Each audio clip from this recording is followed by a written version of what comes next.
जिल्हा परिषद आणि पंचायत समितीच्या प्रचाराच्या निमित्त या ठिकाणी आपण सर्वजण उपस्थित आहोत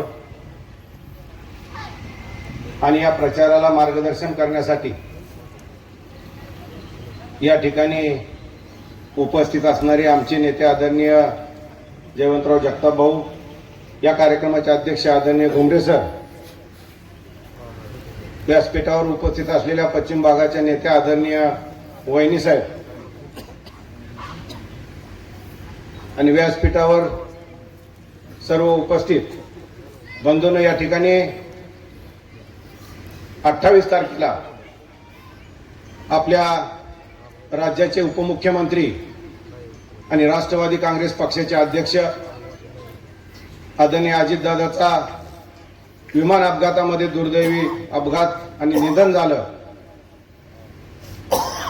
बंधूंनो, इतका राष्ट्रवादी काँग्रेस पक्षाला आणि महाराष्ट्राच्या सर्व जनतेला धक्का बसला. रात्रंदिवस जनतेसाठी काम करणारा,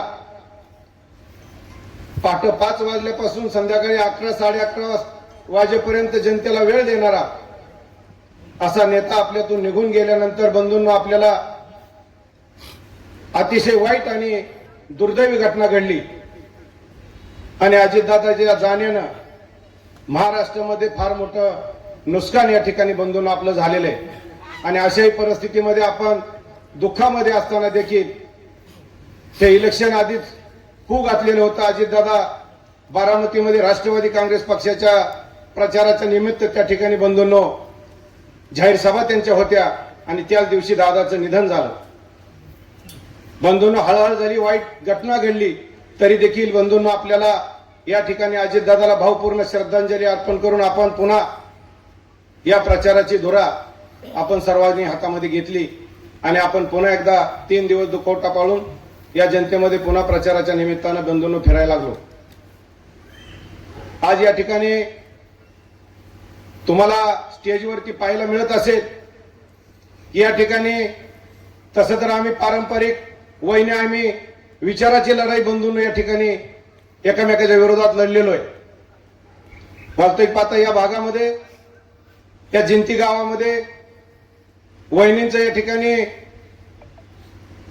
राजे भोसले घराण्याशी लग्न झालं आणि वहिनींनी या ठिकाणी आल्यानंतर हे सर्व जिंतीकर त्याला साक्षीला आहेत की या माऊलीने त्या ठिकाणी स्वतःचा या ठिकाणी जर बघितलं तर पहिल्यांदा शेतीचं काम हातामध्ये घेतलं, स्वतःची शेती चांगल्या पद्धतीनं सुधरवली.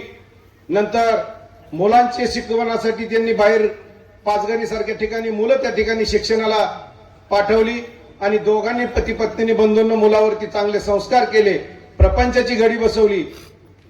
आज जमिनीच्या बाबतीत म्हणलं तर अतिशय यांना मोठी जमीन, मोठा परगाना यांच्या बरोबर आहे, तरी देखील वहिनींनी प्रपंच बसवला आणि या घराण्याचं नाव या भागामध्ये बंधूंनो त्या ठिकाणी चांगल्या पद्धतीनं नावलौकिक केला. आणि 2012 साली जिल्हा परिषदचं इलेक्शन बंधूंनो लागलं. वास्तविक पाहता जनरल जागा या ठिकाणी होती. मी त्या ठिकाणी वहिनींचे माझे अतिशय चांगले संबंध होते, शहाजीराजेचे माझे चांगले संबंध आहेत. आणि ज्यावेळेस शहाजीराजा जिल्हा परिषदला यांच्या अगोदर निवडून आले होते त्यावेळेस शहाजीराजा बरोबर आम्ही काम केलेलं आहे. आणि नंतर वहिनींनी सांगितलं की बाबा आम्हाला पण आमच्या गटामध्ये, आमच्या भागामध्ये लोक बसू देत नाहीत. लोकांनी आम्हाला सांगितलं की बाबा नाही वहिनी तुम्ही उभा राहा. आणि मलाही तुम्हाला सांगतो त्या ठिकाणी आदरणीय या तालुक्याचे आमदार श्यामल बावगल या ठिकाणी होते आणि मामींनी पण मला सांगितलं की तुम्ही उमेदवार म्हणून राष्ट्रवादी काँग्रेस पक्षाकडून उमेदवारी घ्यावी. आणि अशातच बंधूंनो आमची तिथं मैत्रीपूर्ण लढत झाली. थोड्याफार फरकाने माझा विजय झाला आणि या देशाचे नेते आदरणीय पवार साहेब आणि मामींनी त्या ठिकाणी मला उपाध्यक्ष पदाची संधी दिली. आणि अशा पद्धतीने आमचे ऋणानुबंध बंधूंना आहेत. माझ्या काळामध्ये उपाध्यक्षपद मिळालं, बांधकाम आणि अर्थ खातं मला त्या ठिकाणी मिळालं आणि या भागामध्ये काम करता आलं. आणि अशा पद्धतीनं आम्ही राजकीय बारामती अॅग्रोच्या माध्यमातून शेतकऱ्यामध्ये आमचं चांगलं त्या ठिकाणी बंधूंनो बघताना आहे. रोजचा या ठिकाणी आमचा लोकांमध्ये वावर आहे. आणि म्हणून पुन्हा या ठिकाणी ह्या जिल्हा परिषदला महिला त्या ठिकाणी राखीव आलं आणि नंतर तुम्हाला सांगतो वहिनी त्या ठिकाणी इच्छुक होत्या आणि काही आमच्या भागातल्या लोकांनी आम्हाला सांगितलं की बाबा पुन्हा एकदा तुम्ही या जिल्हा परिषद मध्ये तुमच्या पत्नीला या ठिकाणी उभा करा. बऱ्याच काही गोष्टी झाल्या, या फार काही मी तुम्हाला सविस्तर सांगत नाही, परंतु बोलण्याच्या ओघामध्ये आम्ही काही गोष्टी गावोगावी आदरणीय संजय मामाच्या नेतृत्वाखाली राष्ट्रवादी काँग्रेस पक्षाचे बरेच मेळावे घेतले. गावगाव आम्ही त्या ठिकाणी कार्यकर्त्यांचे विचार विनिमयाचे बैठका घेतल्या आणि त्यानंतर असं ठरलं की जिल्हा परिषद आणि पंचायत समिती आपण राष्ट्रवादी काँग्रेस अजित पवार गटाकडून या ठिकाणी इलेक्शनला सामोरं जायचे. परंतु या तालुक्याचे नेते आदरणीय रश्मी बागल, या जिल्ह्याचे नेते आदरणीय पालकमंत्री गोरे साहेब आणि संजय मामा हे कुठेतरी एकत्र बसले. कारण बंधूंनो या तालुक्यामध्ये 8 वर्षानंतर हे इलेक्शन होत आहे आणि इलेक्शनच्या माध्यमातून कार्यकर्त्यांचं निवडणूक आहे. या दोन्ही नेत्यांनी आपापला इगो बाजूला ठेवला आणि कार्यकर्त्यांच्या या निवडणुकीमध्ये भारतीय जनता पक्ष आणि राष्ट्रवादी काँग्रेस पक्षाची या ठिकाणी युती झाली आणि या युतीच्या माध्यमातून 3 जागा राष्ट्रवादी आणि 3 जागा भाजप आणि खाली 6 जागा पंचायत समितीच्या अशा पद्धतीने वाटप झालं आणि हे इलेक्शन लागलं.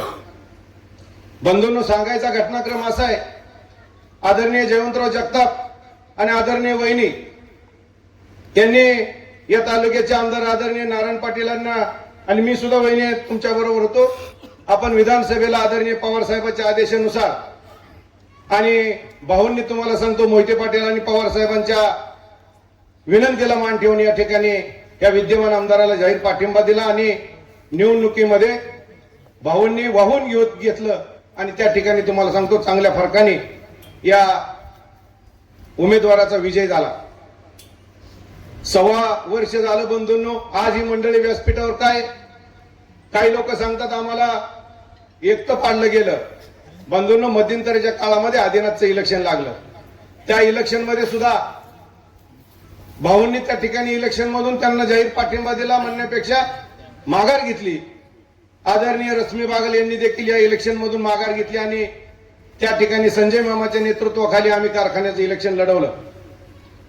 बंधूंनो कारण बारामती अॅग्रो आत्ताच बऱ्याच जणांनी सांगितलं की हा कारखाना एक तर ब्रह्मदेव तरी चालवेल नाही तर पवार फॅमिली तरी चालवेल अशा पद्धतीने अख्ख्या तालुक्यामध्ये वातावरण होतं. पण बंधूंनो थोड्या फरकाने त्या ठिकाणी आमचा पराजय झाला आणि कारखाना नारायण पाटील यांच्या आधिपत्याखाली गेला. आज काय कारखान्याची दुरावस्था आहे ते सांगत होते मी सोन्याचा धूर काढणार, कारखाना चालू करणार.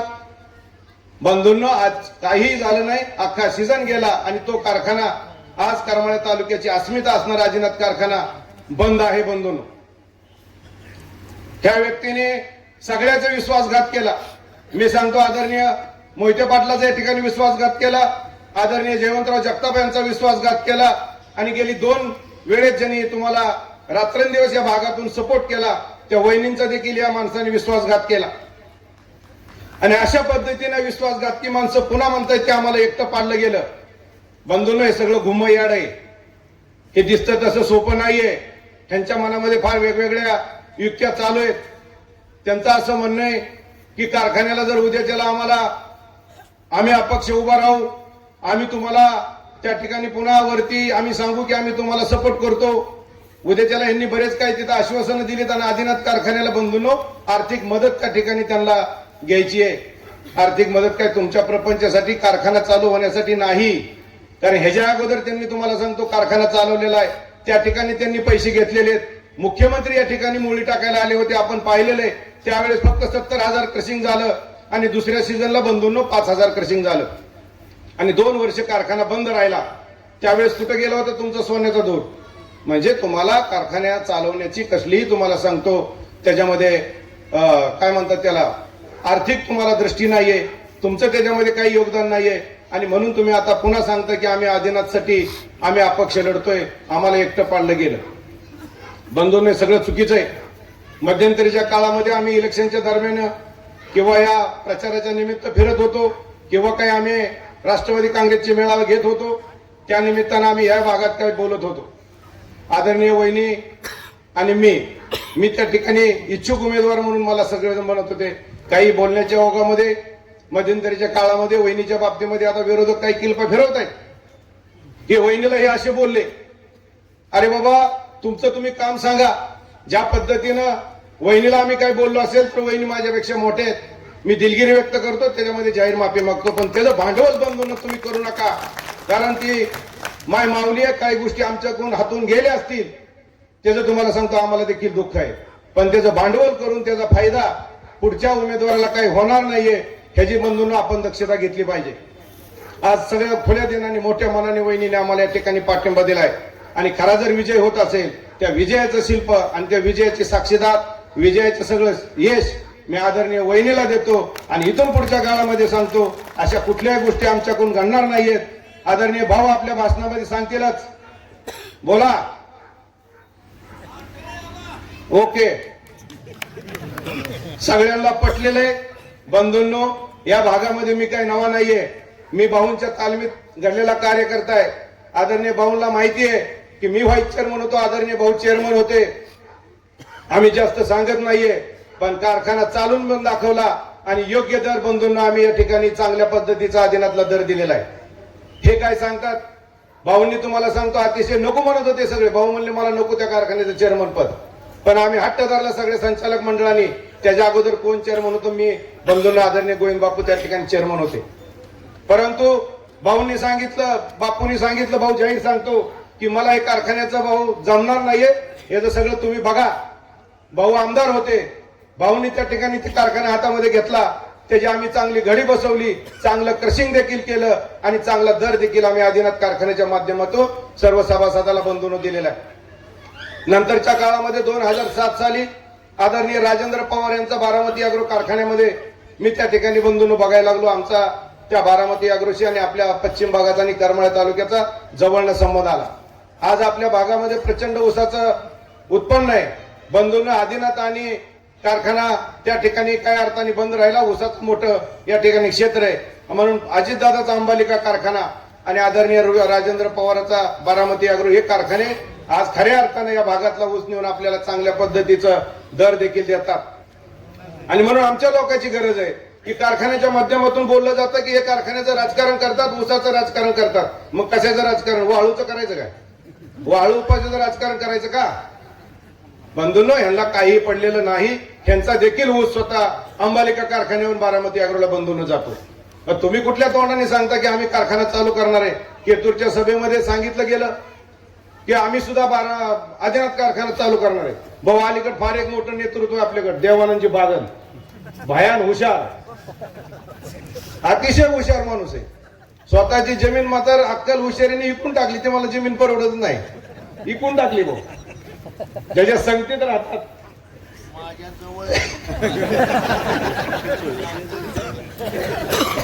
आणि त्यांनी तुम्हाला सांगतो अतिशय मुत्सद्दीने म्हणतात ते देवानंद बागल अतिशय नारायण आबाला, अरे बाबा तुझ्या गावामध्ये मांगीमध्ये 10 सुद्धा मत तुला पडत नाहीत आणि तू मात्र आमदाराला मार्गदर्शन करतो. त्या मांगीमध्ये बंधूंनो हे फिरकत सुद्धा नाहीत माझे. कुणालाही तू राहा सर आहे तिथं. बघा नारायण आबाला मतदान किती पडलं आणि दुसऱ्याला मात्र सांगणार बरं का गावात ताकद दाखवा तुम्ही. बघा आबाला नाराज करू नका. ह्यांच्या गावात काय करायचं? होय भाऊ, कुठली मतं घ्यायची दाखवायला? असं तर काय येत नाही. मला तुझ्या गावातली मतं ती मला सांगायला असं येतं का? सांगा. बंधूंनो, अतिशय तुम्हाला सांगतो या तालुक्यामध्ये बनवा बनवीचा कार्यक्रम चालू आहे आणि ह्या बनवा बनवीमध्ये हे मासे तर तुम्हाला सांगतो त्याच्यामध्ये पारंगत आहेत, पारंगत. मला माहिती आहे, माझ्या मुलाचं लग्न होतं, आदरणीय पवार साहेब त्या लग्नाला उपस्थित होते, भाऊ सुद्धा होते आणि आमदार नारायणआबा पाटील पण होते. त्यावेळेस ते माझे आमदार होते. बंधूंनो, त्या ठिकाणी रोडवरती भाऊचं पाय धरलेलं मी बघितलंय. त्याला मी काही शपथ वगैरे खात नाही बरं का भाऊ, कारण बघितलंय, बरीच लोक त्याला साक्षीला आहेत. रोडवर पाया पडले मासे आणि असे म्हणत होते की भाऊ मार्केट कमिटीमध्ये बसून मी आमदारकी चालवतो. भाऊलाही वाटलं बाबा गोविंद बापूचे चिरंजीव एखाद्या शब्दाला पक्के राहतील आणि भाऊंनी विश्वास ठेवला. आदरणीय मोहिते पाटलांनी त्या ठिकाणी भाऊला सांगितलं की बाबा नारायण आबाला यावेळी सहकार्य करा. आदरणीय वहिनीने त्या ठिकाणी पुढाकार घेतला आणि हे मासे आमदार झाले. 6 वर्षात तर भाऊला सोडून दिलं. मार्केट कमिटीत आले का नाही माहित नाही. म्हणजे बंधूंनो, आम्ही आदिनाथ कारखान्याच्या इलेक्शनला वारंवार सांगत होतो की नारायण आबा हे उपकाराची फेड अपकाराने करतात हे जाहीर मी सांगत होतो. बंधूंना आम्हाला तर परिचिती आलीच. आदरणीय रोहितदादा पवार यांनी आदेश दिला, पवार साहेबांनी आदेश दिला आणि आदरणीय संजय मामाने एवढं चांगलं काम करून सुद्धा आम्ही त्या माणसाला सांगितलं स्वतः फोन करून आम्ही मदत करू शकणार नाही. आम्ही पवार साहेबांचा आदेश मानला, वहिनींनी मोहिते साहेबांचा आदेश मानला आणि बंधूंना आम्ही त्यांना आमदार केलं, त्या ठिकाणी पाठिंबा दिला. अशा पद्धतीनं बंधूंनो धुक्यामध्ये अशी विश्वासघातकी माणसं पुन्हा पुन्हा जर आपल्याला फसवायला लागली तर बंधूंनो भविष्यकाळ अतिशय खराब आहे. कुठलंही यांना ध्येय धोरण नाही, कुठलंही यांच्याकडनं तुम्हाला सांगतो तुमच्या या कामाची परतफेड होणार नाहीये. म्हणून हे काम करणारी माणसं आम्ही एकत्र आलेलो आहे आणि राष्ट्रवादी काँग्रेस आणि भाजप हे एकत्र आल्यामुळं या ठिकाणी आपला जो काही या तालुक्यामध्ये जिल्हा परिषद पंचायत समितीमध्ये भाऊंनी तर सपशेल सांगितलं, मी एकही उमेदवार माझा उभा करणार नाही आणि मी इलेक्शन मधनं माघार घेतो आणि मी चांगल्या उमेदवारांना पाठिंबा देतो. आणि या ठिकाणी भाऊंनी पण दिलदारपणे आपल्याला पाठिंबा दिला. सकाळी आमदार पुत्र या ठिकाणी भागात झंझावात दौरा करत होते आणि कुंभरगाव मध्ये दौरा गेला आणि त्या ठिकाणी आमचे बापूच्या घरी गेले. आता कुठलाही एखादा उमेदवार घरी गेल्यानंतर, विरोधकाच्या घरी गेल्यानंतर त्याचं आदरातिथ्य करणं, त्याला पाणी देणं किंवा त्याला नमस्कार करणं त्याचं कर्तव्य असतं. त्या पद्धतीनं त्यांनी त्या ठिकाणी त्यांच्या घरी गेले. आपल्या भागातले फार मोठे नेते अजून रवींद्र बुवा कोकरे, गावात झिरो व्हॅल्यू, खातगावची बरीच लोक इथं असतील, यांचा गावाचा काहीच संबंध नाही. खातगाव राहतात इंदापूर बेगवनला, तिथं तुम्हाला सांगतो अकॅडमी चालवतात. भांडी धुतात सरपंच आता ते भांडी धुणं वगैरे एखादं परवडत नसेल म्हणून धुत पण असते. असं एक व्यक्तिमत्व आता तयार झालंय. ते इलेक्शन आलं की तंबू ठोकतात. रवी बुवा कोकरे, काही संबंध नाही गावाचा आणि त्यांचा. कालपर्यंत मला म्हणत होते नाही नाही ते तुमचं पहिलं भारी काम आहे, तू पण बघा जरा, आणि आता तर काहीतरीच बोलायला लागले.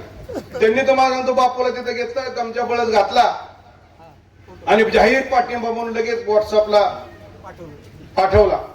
सगळीकडे आलं बापूला मी फोन केला. बापू म्हणले मला भाऊंचा पण फोन आलता, आबा मी वहिनींकडे लवकरच येतो, हे कुठेतरी सांगतो.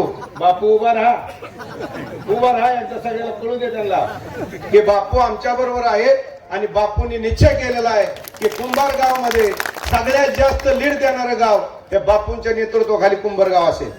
म्हणजे काहीतरी खोटं सांगायचं, काहीतरी लोकांची दिशाभूल करायची आणि आमदार पुत्र भागात फिरतात. मागलदी गेल्या महिन्यामध्ये यांनी एक नागपूरच्या अधिवेशनामध्ये हक्कभंग आणला. आम्हाला वाटलं तालुक्याच्या विकासाचाच हक्कभंग आणला काय माहित, का आदिनाथ कारखाना चालू करा नाही तर हक्कभंग आणेल मंत्रालयामध्ये. त्यांनी सांगितलं लय पाऊस झालाय, कार्यकर्ते त्यांचे लय सुज्ञे असले, बरोबर धंदे त्यांच्या लक्षात येतात. वाळूचा ठेवा कुठं चांगला चालेल, बोटी कुठं व्यवस्थित उतरल्या जाती, अशा पद्धतीनं त्या तुम्हाला सांगतो आम्ही आमदार म्हणल्यानंतर उजनी आमच्या ताब्यात आहे, उजनीची वाळू आम्ही उपासली पाहिजे. म्हणून तुम्हाला सांगतो त्या मॅडमने अतिशय तुम्हाला सांगतो ते रणरागिणी तहसीलदार आहे आणि त्या ठोकणे मॅडमने सांगितलं मी वाळू उपसू देणार नाही. बरेच कार्यकर्ते गेले बघा, ते आबा लय चिडलेत, मग पुन्हा बघा लय अवघड होईल.